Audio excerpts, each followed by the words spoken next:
তো আমরা অলরেডি ট্যাঙ্কির ফিটিংস লাগিয়ে দিয়েছি। ট্যাঙ্কিটার ভেতরে ঢুকে গিয়ে আমরা টোটালটা ট্যাঙ্ক কানেক্টার এবং ইউনিয়ন কিছু লাগিয়ে দিয়েছি। বাদবাকিটা তোমাদের দেখাই, না দেখলে তোমরা বুঝতে পারবে না, ঠিক আছে?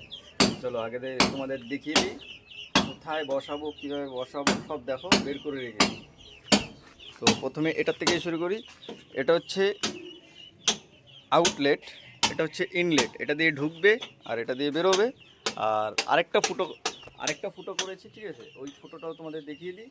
তো এই হচ্ছে, এটা হচ্ছে ওভারফ্লো আর কি,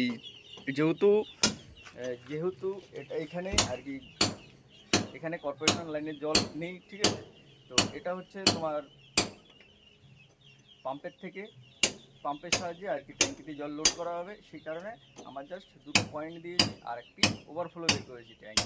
চলো কোন দিক দিয়ে লাইনটা বেরোবে সেটাও তোমাদের দেখাই। ওই দেখো এখানে ফুটো করছে এবং ওপরে একটি দাগ দেওয়া আছে, দেখো এই যে দাগটা, এটা দিয়ে আর কি ইনলেটটা বেরিয়ে যাবে আর এটা দিয়ে আউটলেটটা বেরিয়ে যাবে। চলো ট্যাঙ্কিটাকে এখানে সেট করে তারপরে তোমাদের দেখাবো, ঠিক আছে? তো একটু লাইক করো, কে কোথা থেকে দেখছো অবশ্যই কিন্তু কমেন্টে জানিও। আর আমার যদি ভিডিওগুলো তোমাদের যদি ভালো লাগে তো অবশ্যই একটু লাইক, কমেন্ট, সাবস্ক্রাইব করে দেবে, ঠিক আছে? পরবর্তী ভিডিও যেন তোমরা পেতে পারো। চলো।